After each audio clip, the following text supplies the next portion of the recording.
Assalamualaikum warahmatullahi wabarakatuh.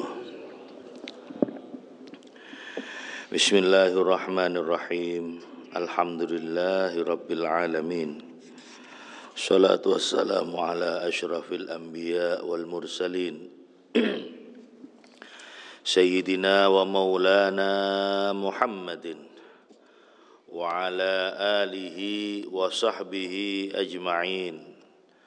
La hawla wa la quwwata illa billahil aliyyil azim. Subhanaka la ilma lana illa ma'allamtana innaka antal alimul hakim. Rabbi shrah li sadri wa yassir li amri wahlul 'uqdatam min lisani yafqahu qawli.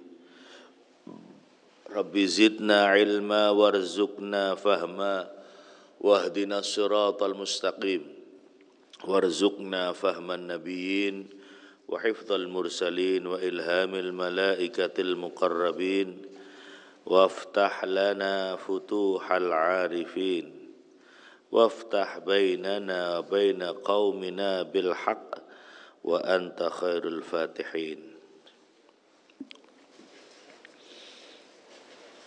Amma ba'd, hadirat al-muhtaramin, para jamaah Masjid Jami' Al-Baitul Amin, jamaah pengajian kitab Riyadhus Shalihin. Alhamdulillah pagi ini kita bisa melaksanakan ibadah sholat subuh dan dilanjutkan dengan pengajian kitab Riyadhus Shalihin. Mudah-mudahan menjadi amal yang diridhai oleh Allah Subhanahu wa ta'ala, menjadi amal yang menyebabkan kita mendapatkan rahmat dari Allah Subhanahu wa ta'ala, mendapatkan syafaat baginda Nabi Muhammad sallallahu alaihi wasallam. Allahumma salli ala sayyidina Muhammad wa ala alihi wa sahbihi wasallim. Melanjutkan pembacaan kitab Riyadhus Shalihin. Kalau kemarin kita bahas bab tentang al-amru, perintah untuk melaksanakan adil, amanah, al-amru bi'ada'il amanah, perintah untuk melaksanakan amanah. Sekarang kita memasuki bab yang baru, yaitu babu tahrimudz zulm wal amru biraddil madzalim. Bab larangan berlaku zalim dan perintah untuk mengembalikan apa saja yang diambil secara zalim. Zalim itu adalah wad'u syai'in fi ghairi mahalli, menempatkan sesuatu tidak pada tempatnya, itu zalim. Kalau dalam bahasa Indonesia, zalim itu adalah kesewenang-wenangan. Orang yang berbuat zalim itu artinya orang yang berbuat sewenang-wenang. Sewenang-wenang iku artine sak karepe dhewe alias kardiman. Karep adipi sepenting nyaman. Wong lek ana wong karepe dhewe niku jenenge wong sing ya bisa dikategorikan sebagai orang yang zalim, menempatkan sesuatu tidak pada tempatnya. Gusti Allah dawuh, Allah berfirman di dalam Al-Qur'an surat Al-Mu'min ayat 18. Ma lidh-dhalimina min hamimin wala syafi'i yuta. Ma lidh-dhalimin, ora ana kanggo wong kang zalim, ora ana iku lidh-dhalimin bagi orang-orang yang zalim. Orang yang zalim itu tidak mempunyai hamim. Hamim itu artinya teman dekat yang sangat menyayangi, itu namanya hamim. Saya punya teman namanya Hawari Hamim, karena bapake jenenge Hamim yang baru meninggal beberapa waktu yang lalu. Maludz zalimina min hamimin wala syafi'i yuta. Orang-orang yang zalim tidak memiliki seorang pun teman yang setia dan juga tidak memiliki penolong yang bisa diterima pertolongannya. Di dalam surat yang lain, surat Al-Hajj ayat 71, Gusti Allah dawuh, "Wa ma lidz-zalimina min nasir." Orang yang zalim itu tidak memiliki penolong. Ma lidz-zalimina ora ana iku lidz-zalimin kanggo wong kang zalim min nasir. Saking bayane saking penolong. Orang yang zalim tidak akan memiliki penolong.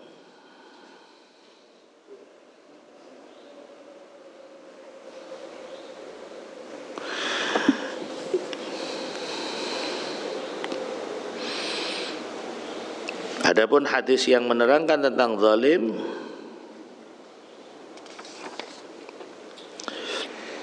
antara lain, ada juga firman Allah, "Ya ibadi, inni haramtu dzulma ala nafsi wa ja'altuhu bainakum muharraman fala tadzalamu."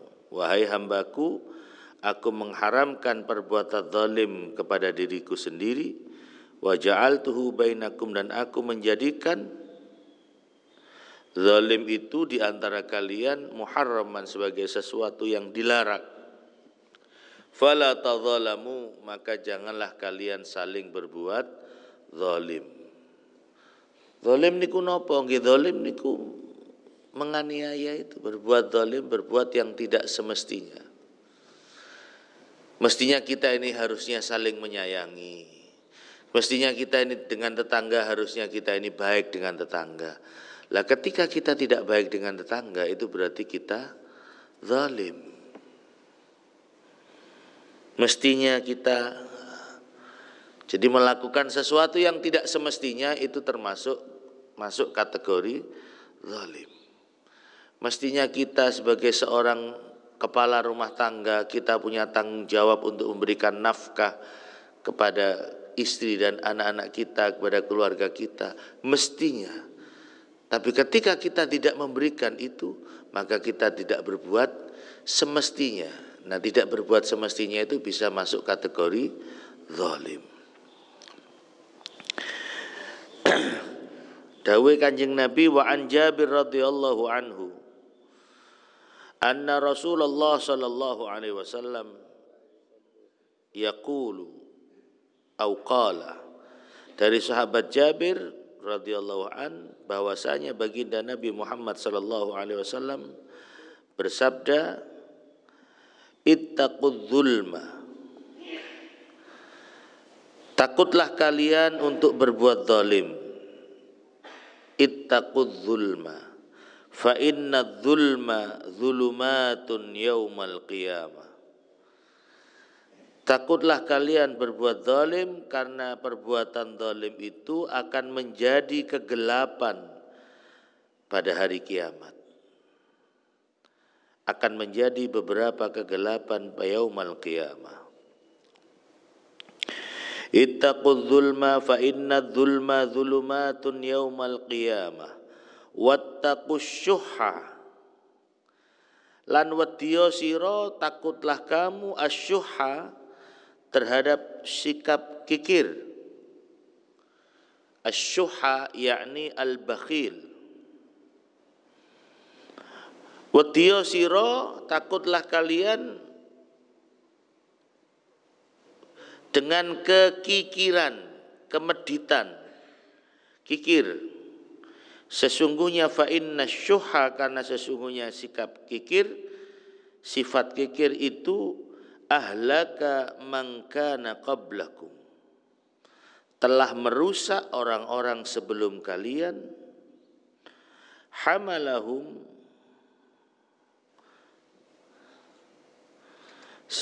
yang telah menyebabkan Ansafaku dima'ahum, mereka orang-orang sebelum kalian itu ansafaku dima'ahum, yang menyebabkan mereka menumpahkan darah mereka. Artinya saling membunuh. Wastahallu maharimahum, dan menghalalkan apa-apa yang diharamkan kepada mereka. Rawahu Muslim, hadis ini riwayat Imam Muslim. Jadi Kanjeng Nabi itu berpesan tentang dua hal. Pertama, Kanjeng Nabi pesan, ittaqudz zulma fa inna zulma zulumatun yaumal qiyamah. Wadiyo siro, takutlah kalian jangan sampai berbuat zalim, karena kezaliman itu akan menjadi beberapa kegelapan pada hari kiamat. Yang kedua, Kanjeng Nabi pesan, wattaqus syuhha, dan takutlah kalian untuk kikir, medit, cerek-cerekeng, delem, cepleng ah, napa? Cempleng, jeru citoke ini lho. Lek jare wong Jawa jeru citoke, lek jare wong Madura delem cempleng. Hah? Centeng. Oh. Ana sing ngomong centeng, ana sing ngomong kula tau krungu delem capleng ae. Niki lho teng mburi niki kan ana kaya lekukan nih. Nah, lek niku jeru niku berarti wong niku medit. Nah, kan sampean delok, sampean jeru apa enggak citoke. Lek jeru niku berarti sampean kudu ya masih gak jeru, kudu tetep merubah, ojo sampai awak iki duwe sifat kikir, bakhil, asyuha, medit. Nggih. Kadang-kadang menungso niku duduk tebel imane tapi tebel emane. Eman sing arepe ngetokno sedekah niku eman rek. Timbangane tak gawe sedekah ngelboni kotak amal nang masjid wayahe Jumatan, iki iso digawe tuku rokok, iso digawe tuku sego pecel. Eman. Niki alhamdulillah tiap Jumat ana sedekah niki alhamdulillah. Mugi-mugi diterami sedekahe lan diganti dengan ganti yang lebih barokah. Amin Allahumma amin. Eman tebel emane duduk tebel imane. Padahal ada hadis yang lain, as-sakhiyu, wong sing loman niku qaribun minallah, qaribun minan nar, qaribun minan nas, ba'idun minan nar. Niki wonten dawuh Kanjeng Nabi.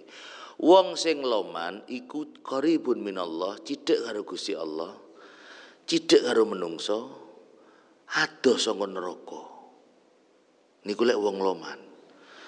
Tapi lek ana wong sing bakhil, al-bakhilu utawa wong sing utawi wong sing bakhil medit, ba'idun minallah, adoh saka Gusti Allah, ba'idun minan nas, adoh saka menungso, qaribun minan nar, cidhek karo neraka.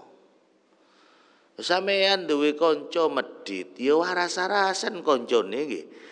Iki duwe kanca kok perhitungan. Lek wayahe mangan mesti pura-pura dompete kari. Lek wayahe mangan nang warung karo kancane, waduh lali aku kok dompet. Dititeni lek cuman sepisan pindho ndak apa-apa, iki dititeni kok mesti ngene. Oh niki berarti golongan al-bakhilu wal cerceru. Wal cerek-cerekeng medit. Males koncoan, aduh wis koncoan karo iku golek gratisan tok ae. Ngoten niku. Males. Aja menungso kucing iku. Males. Lek mangan mesti sandas-ndase pindang lho dintekno. sing mesti niku jatahe kucing. Dadi kari rinit tok. Ya itu. Jadi ada hadis lagi, saya tidak tahu di bab ini ada apa enggak. Tetapi ini bab yang menerangkan tentang haramnya zalim, bukan bab yang menerangkan tentang kikir. Ini ku. As-sakhiyu qaribun minallah wa qaribun minan nas wa ba'idun minan nar. Nggih bener. As-sakhi wong kang loman iku qaribun minallah, cidek karo Gusti Allah, qaribun minan nas, dekat dengan manusia, ba'idun minan nar, jauh dari neraka. Di Quran ada itu. Wa amma man a'ta wattaqa wa saddaqa bil husna fasanuyassiruhu lil yusra. Sapa wong sing akta, sing senengane wong iku ngewehi, orang yang suka memberi, akta wattaqa, dan dia juga takwa kepada Allah, wa saddaqa bil husna, dan dia membenarkan bil husna dengan kebenaran dan kebaikan, fasanuyassiruhu lil yusra, maka akan dimudahkan jalannya dengan kemudahan. Tapi sebaliknya, wa amma man bakhila, adapun orang-orang yang bakhil, cerek, medit, bakhil. Wa amma man bakhila wastaghna, istaghna itu orang yang tidak butuh kepada orang lain. Istaghna itu orang yang merasa dirinya mampu dan cukup sehingga tidak memerlukan pertolongan orang lain, tidak menunjukkan perasaan butuh kepada bantuan orang lain. Wa amma man bakhila wastaghna wa kadzdzaba bil husna, dan dia napa istilahnya? Kadzdzaba itu mendusta kebaikan, kebenaran. Barang sing wis bener iku gak percaya. Barang sing wis bener gak percaya, dikandani angel kandanane, angel tuturane, wis angel. Wa kadzdzaba bil husna fasanuyassiruhu lil usra. Wong lek bakhil nggih niku, wa amma man bakhila wastaghna wa kadzdzaba bil husna fasanuyassiruhu lil usra, maka akan dimudahkan jalannya untuk ketemu dengan kesulitan. Kesulitan ku angel. Ayat ini seringkali dipakai lek wayahe menjelang pil-pil ngeten iki. Lek arepe pemilihan bupati, pemilihan presiden, pemilihan gubernur, pemilihan anggota DPR. Ayat iki sing digawe ndalili caleg utawa calon bupati. Wa amma man a'ta, lek sampean loman, lek ketemu karo wong sering aweh-aweh sedekah, digampangno dalane karo Gusti Allah. Tapi lek sampean medit ya angel untuk mendapatkan dukungan masyarakat. Tapi saya ingatkan kepada panjenengan semua, jangan sekali-kali menentukan pilihan hanya karena faktor pemberian. Aku apa sampean kok milih iku ya krana aku tahu dhewe iki. Tidak melihat apakah orang itu layak atau tidak untuk menjadi seorang pemimpin. Ojo krana tongket setong 50. Kadang wong sakniki ngoten. Kula norok kiai merah biru napa caipun kiai. Bedara apa maksudnya? Ki mon merah atosan, mon biru ketan. Napa caipun kiai? Ya jangan kau jual suaramu. Karena bagi mereka yang memilih seorang pemimpin hanya karena faktor uang, pemberian, maka dia akan masuk golongan orang-orang yang tidak adil. Tidak menempatkan sesuatu pada tempatnya berarti dia masuk kategori orang yang zalim. Wat usyai'in fi ghairi mahalli, menempatkan sesuatu tidak pada tempatnya. Saya seringkali memberikan contoh, kopiah ini tempatnya di atas kepala. Kalau kita naruh kopiah di kepala, ini berarti kita sudah berbuat adil kepada kopiah, berbuat adil kepada kepala kita. Sandal iku nggone nang sikil. Lek ono sandal munggah nang kepala, nang das, nang sirah, nggih, itu berarti kita menempatkan sesuatu tidak pada tempatnya. Lek makom sandal ojo dadi kopiah. Sampeyan lek gawe sandal di tele kopiah duduk cuman diarani zalim sampean, tapi diarani gila alias gendeng. Iki ana wong gendeng anyaran kopiah di tele apa sandal di tele kopiah, apa maneh kopiah di tele sandal. Lek banyak makomnya orang itu, makomnya menjadi pemimpin, menjadi imam, ya sudah tempatkan dia seperti kopiah di atas kepala. Tapi lek banyak makomnya wong iku sandal sing diidek, ya sudah tempatkan dia sesuai pada tempatnya. Agar supaya kita tidak masuk kategori orang yang melakukan perbuatan zalim. Zalim boten oleh, medit nggih boten oleh. Hadis berikutnya, waktu terbit masih kurang 7 menit lagi. Wa an Abi Hurairah radhiyallahu anhu anna Rasulullah sallallahu alaihi wasallam qala. Dari sahabat Abu Hurairah, sesungguhnya Rasulullah Kanjeng Nabi bersabda, la tu'adzanal huquq ila ahliha,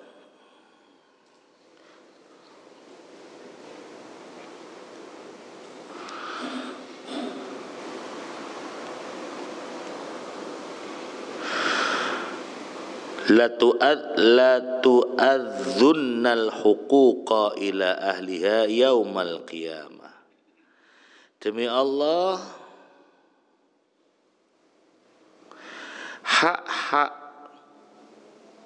ya, la tu'adzunna akan dilaksanakan, akan ditunaikan hak ila ahliha kepada para pemiliknya yaumal qiyamah, pada hari kiamat.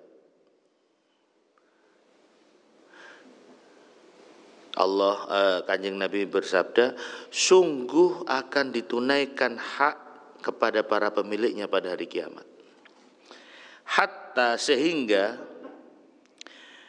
yuqada lisyatil halja, hingga kambing yang tidak bertanduk itu diberikan hak kisos minasyatil qarna. Kambing yang tidak bertanduk itu diberi hak kisos membalas terhadap kambing yang bertanduk. Rawahu Muslim, hadis ini riwayat Imam Muslim. Maksudnya gimana ini? Jadi kalau ada kalimat di sini la tu'adzunna, ini taknya bertitik 2 di atas di dhammah. Kemudian hamzah di fathah dan dal bertasydid. Itu artinya demi Allah. Demi Allah, Allah akan menunaikan haknya orang-orang yang menunaikan hak orang-orang yang memiliki hak pada hari kiamat. Sehingga sampai kambing yang tidak bertanduk punya hak kisos terhadap kambing yang bertanduk. Contoh yang digambarkan Kanjeng Nabi, sampai binatang saja, hewan saja. Kan kalau hewan kumpul podo wedhuse, itu hewan yang bertanduk mungkin secara tidak sengaja atau mungkin dia sengaja menyakiti kambing yang tidak bertanduk. Tanduknya itu menyakiti. Itu kambing yang tidak bertanduk punya hak kisos, membalas. Wedhus saya. Jadi sampai begitu. Kambing saja itu punya hak kisos terhadap kambing yang tidak bertanduk, punya hak kisos.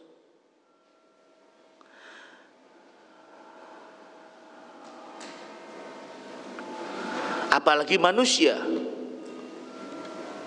Kalau kita sampai pernah melakukan perbuatan zalim kepada orang lain dan kita belum minta maaf ketika kita hidup di dunia, itu nanti akan ada pertanggungjawaban kelak di akhirat.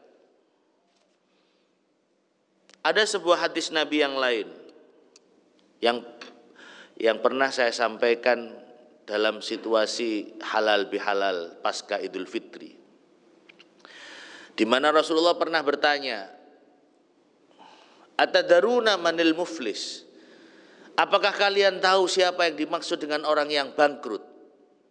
Sahabat menjawab, "Al-muflisu fina man la dirhama wala mata'a."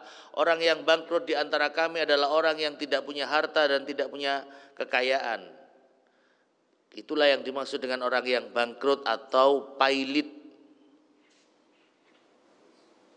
Nabi mengatakan, bukan itu yang aku maksud. Al-muflisu fina, orang yang bangkrut di antara orang yang bangkrut menurut versi Kanjeng Nabi, yaitu orang yang mereka datang pada hari kiamat bi zakatin wa sholatin wa siyamin, dia membawa pahala zakat, pahala puasa, pahala sholat, pahala haji dan pahala-pahala yang lain. Dia datang dengan membawa segudang pahala. Tapi sayang ketika hidup di dunia dia pernah menyakiti hati orang lain. Wa qad syatama hadza, dia pernah mencaci maki orang lain, cak ngocak orang lain. Wa daraba hadza, dia pernah memukul orang lain baik dengan tangan fisiknya maupun dengan tangan kekuasaannya. Mentang-mentang dia punya kekuasaan, dia hantam sekian banyak orang. Kalau orang miskin itu yang dipikir besok makan apa. Kalau orang menengah ke atas itu yang dipikir besok makan di mana. Tapi kalau orang-orang elit yang ada di Jakarta sana, mereka berpikir besok saya makan siapa. Siapa saya akan laku. Duduk mangan opo, sopo sing tak pangan. Kemarin terjadi demo mahasiswa dan buruh di beberapa kota, terjadi kerusuhan hanya gara-gara RUU, rancangan undang-undang cipta kerja, Omnibus Law. Karena buruh-buruh merasa di dalam rancangan undang-undang itu hak-hak buruh dikurangi. Hati-hati. Orang-orang para pengambil kebijakan di atas sana, para pengambil keputusan, hati-hati. Jangan sampai kita melakukan perbuatan zalim. Wa qad syatama hadza wa daraba hadza wa safaka dama hadza, dia pernah mengalirkan darah orang. Wa akala mala hadza, dia pernah makan harta orang lain dengan cara yang tidak benar. Tahu ngapek duwite koncone, ngepek duwike arisan nang kampung, tahu ngepek duit sing duduk hae. Dia pernah makan harta milik orang lain dengan cara yang tidak benar. Wa akala mala hadza. Dia walaupun datang dengan membawa segudang amal pahala, tapi kalau dia pernah punya urusan di dunia yang belum selesai dengan sesama manusia, maka itu nanti akan dipertanggungjawabkan di akhirat. Karena pada waktu itu uang sudah tidak berlaku, sampean tahu duwe utang wong durung bayar, itu pun juga akan diminta nanti di akhirat. Karena itu setiap kali ada orang yang mati, mesti kan ada pengumuman dari keluarga atau yang mewakili. Barangkali almarhum yang meninggal punya urusan hutang piutang yang berkaitan dengan hakul adami, silahkan panjenengan berhubungan dengan keluarga supaya tidak menjadi beban bagi orang yang mati. Itu para jamaah. Ya itu tadi, wong sampai wedhus loh. Berarti binatang-binatang itu nanti juga akan dibangkitkan pada hari kiamat. Bukan hanya manusia. Wedhus yang tidak bertanduk itu punya hak kisos terhadap kambing yang bertanduk. Diibaratkan, ya itu bukan ibarat, sampai ke wedhus. Hati-hati, makanya hati-hati kalau sudah berkaitan dengan hakul adami, hak dengan sesama manusia. Ya Allah, lek sampean sik duwe utang nang wong, lek sampean iso nyaur, sampean sauri. Lek sampean gak iso njaluk, gak iso nyaur, njaluk sepuro. Ojo terus ditinggal ngilang. Itu nanti akan menjadi beban di akhirat. Ketika hari di mana uang sudah tidak berlaku, yauma la yanfa'u malun wala banun, pada hari di mana uang sudah tidak berlaku, apa yang bisa kita bayar untuk menebus kesalahan kita? Kata Nabi di dalam hadis itu, kalau dia masih punya persoalan, maka amal kebaikannya yang diberikan pada orang yang pernah dia salahi. Kula umpamane tahun duwe salah nang Pak Kaji Sugeng, aku kudu bayar dengan amal kebaikan saya, dengan amal sholat saya punya salah pada Kaji Muhtaram, aku kudu bayar karo pahala sholat saya atau pahala puasa saya. Wis tak bagi-bagi, krono duwe urusan akeh, tak bagi-bagi pahala saya. Kalau pahala saya sudah habis untuk saya bagi-bagikan, amal kebaikan saya sudah habis, maka gantinya dosane wong iku sing dipindah, ditransfer. Aku tahun duwe salah nang Mas Alfi mamane, dosane sing ditransfer nang aku. Akhirnya apa? Amal kebaikan kita habis, dan sebagai gantinya dosa orang yang dipindah kepada kita. Itulah kata Nabi, orang yang bangkrut, amal kebaikannya entek habis, diganti dengan amal dosa-dosa ini uang yang harus kita pikul. Angane lek sampean diutangi wong terus wong iku gak bayar, ya jarno ae, ojo dianggap urusan iki mari nang donya, anggap saja iki tabunganku kok nang akhirat. Saya ada orang-orang yang pinjam uang kepada saya dan tidak bayar, tak tulis saya, jarno iki engko tak tagih nang akhirat, tak anggap iki tabunganku nang akhirat. Walaupun ada juga hadis Nabi yang menceritakan ada orang yang kemudian yaitu tadi dituntun nang ngarepe swarga, diketokno swarga. Akhirnya wong mau yo kepingin mlebu swarga, terus yo napa carane supaya bisa masuk surga itu dengan cepat? Kamu harus memaafkan orang-orang yang pernah berbuat zalim kepada kamu. Kamu harus memaafkan atau menganggap lunas orang-orang yang punya hutang kepada kamu. Dengan kamu menganggap lunas atau mengikhlaskan hutangmu, maka itu akan mempercepat kamu untuk masuk surga. Tadi ngene wau, lek ana wong duwe utang ndak bayar, sarno wis kena gawe tabungan akhirat. Ngoten mawon. Mak kene wis nagih balik-balik wonge long megelong. Aromasa tandi otang. Orang kan kadang-kadang seneka. Sergep lek dikongkon utang tapi bareng wayahe nyaur, aras-arasen.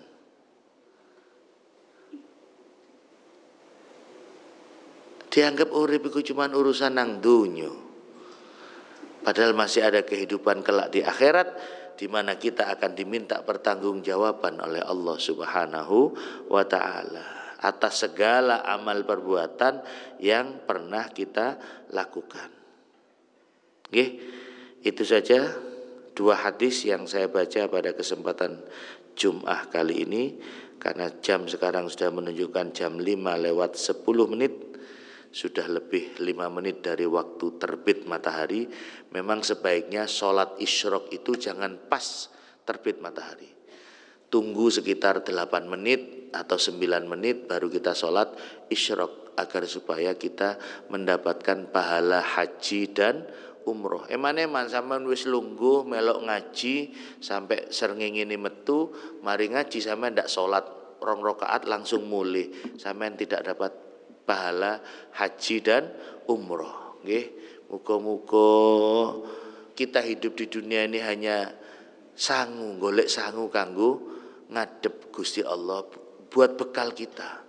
Mudah-mudahan semua amal ibadah kita, amal kebaikan kita diterima oleh Allah Subhanahu wa taala, yang memantaskan kita dan menghantarkan kita masuk ke dalam surga Allah Subhanahu wa taala. Amin ya rabbal alamin. Al-Fatihah. إياك نعبد وإياك نستعين اهدنا الصراط المستقيم صراط الذين أنعمت عليهم غير المغضوب عليهم ولا الضالين ربي اغفر لي ولوالدي آمين سبحانك اللهم بحمدك أشهد أن لا إله إلا أنت أستغفرك وأتوب إليك والحمد لله رب العالمين السلام عليكم ورحمة الله وبركاته.